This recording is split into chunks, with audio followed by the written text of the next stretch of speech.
या तासातली महत्त्वाची आणि मोठी बातमी, थोड्याच वेळामध्ये राज्य मंत्रिमंडळाच्या बैठकीला सुरुवात होती। अधिवेशनाच्या एक दिवस आधी मंत्रिमंडळाची ही बैठक होती। अजित पवार, छगन भुजबळ या बैठकीसाठी दाखल झालेले आहेत। त्यामुळे एकीकडे अधिवेशन सुरू होते तर दुसरीकडे राज्य मंत्रिमंडळाची थोड्याच वेळामध्ये आता बैठक सुरू होते। अधिवेशनाचा एक दिवस या मंत्रिमंडळ बैठकीला महत्त्व प्राप्त झालेलं आहे। अपडेट जाणून घेऊयात, निलेश बुधावले आपल्या सोबत आहे। निलेश, अधिवेशनाच्या पार्श्वभूमीवर ही बैठक आहे की अन्य कुठल्या महत्त्वाच्या अजेंड्यावर या बैठकीमध्ये चर्चा होणार आहे? काय अपडेट आहे त्या बैठकीचे? दीपक, काही वेळातच कॅबिनेट बैठकीला सुरुवात होईल। मुख्यमंत्री एकनाथ शिंदे काही वेळात या ठिकाणी पोहोचतील। सध्या उपमुख्यमंत्री अजित पवार यासोबतच मंत्री छगन भुजबळ, सुरेश खाडे ही महत्त्वाची मंडळी आता बैठकीसाठी सह्याद्री अतिथीगृह येथे पोहोचलेले आहेत।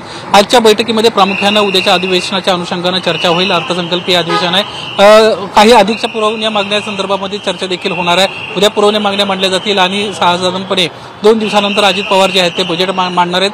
त्या अनुषंगाने आजच्या या कॅबिनेटमध्ये चर्चा होताना आपल्याला पाहायला मिळेल। आज प्रामुख्याने कोणकोणते विषय अजेंड्यावर असतील या संदर्भात देखील चर्चा होईल। आज दुपारी जर आपण पाहिलं तर प्रामुख्याने विरोधी पक्षानं आजच्या चहापानावर बहिष्कार टाकलेला आहे। 6 वाजता चहापानाला सुरुवात होईल आणि त्यानंतर पत्रकार परिषद देखील या विरोधी पक्षाची होताना आपल्याला पाहायला मिळणार आहे। सर्व जे महत्त्वाचे नेते आहेत ते आता सह्याद्री अतिथीगृह या ठिकाणी यायला सुरुवात झाल्याचं आपल्याला पाहायला मिळतंय।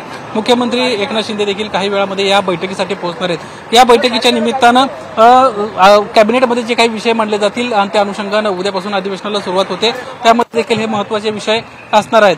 दीपक, आणखीन एक महत्त्वाची बाब अशी आहे की विरोधक या अधिवेशनाच्या निमित्तानं कुठेतरी अधिक तीव्र प्रमाणामध्ये सत्ताधारी पक्षांवर टीका करताना पाहायला मिळतील। कारण लोकसभेमध्ये ज्या पद्धतीनं त्यांना यश मिळालेलं आहे ते यश पाहता कुठेतरी विरोधी पक्षाचं मनोबल देखील वाढल्याचं आपल्याला पाहायला मिळतंय। तब्बल 12 दिवसांचं हे अधिवेशन आहे, 12 ते 13 दिवसांचं, आणि या संपूर्ण कालावधीमध्ये सत्ताधारी पक्षाला कशा पद्धतीनं कोंडीत पकडता येईल अशी देखील विरोधी पक्षाची रणनीती तयार झाल्याचं आपल्याला पाहायला मिळतं। आणि या अधिवेशनाच्या निमित्तानं मोठ्या प्रमाणामध्ये विरोधी पक्षाला कोंडीत पकडण्याचा प्रयत्न होईल, कारण हे शेवटचं अधिवेशन आहे आणि यानंतर थेट विधानसभेच्या निवडणुका लागताना आपल्याला पाहायला मिळणार आहेत। आणि त्यामुळं तत्पूर्वी हे आपण पाहतोय सध्याची दृश्य, या ठिकाणी सर्व जे महत्त्वाचे नेते आहेत ते या ठिकाणी पोहोचतात। उपमुख्यमंत्री देवेंद्र फडणवीस या ठिकाणी आलेले आहेत।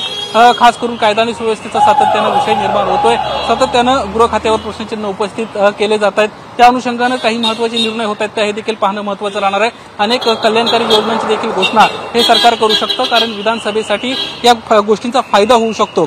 लाडली बहीण या संदर्भामध्ये देखील सध्या प्रशासन चर्चा करते, सरकार चर्चा करते। कदाचित ही देखील योजना लवकरच लागू होऊ शकते अशी देखील एक शक्यता वर्तवण्यात येते। दुसरी गोष्ट, पोलीस भरती संदर्भामध्ये मागच्या काही दिवसांपासून पोलीस भरती सुरू आहे आणि त्यावरून प्रचंड प्रमाणात सरकारवर टीका होते। पावसाळा आहे अशा कालावधीमध्ये भरती घेतली जाते, त्यामुळं या सगळ्या विषयांसंदर्भामध्ये आता सरकार काय निर्णय घेते हे पाहणं महत्त्वाचं राहणार आहे। उद्या अधिवेशनाचा पहिला दिवस आहे, तत्पूर्वीची कॅबिनेट बैठक अगदी काही क्षणांमध्ये सुरू होते। दीपक, या बैठकी संदर्भातले अपडेट जाणून घेत राहू। निलेश, धन्यवाद दिलेल्या माहितीबद्दल। एबीपी माझा, उघडा डोळे बघा नीट।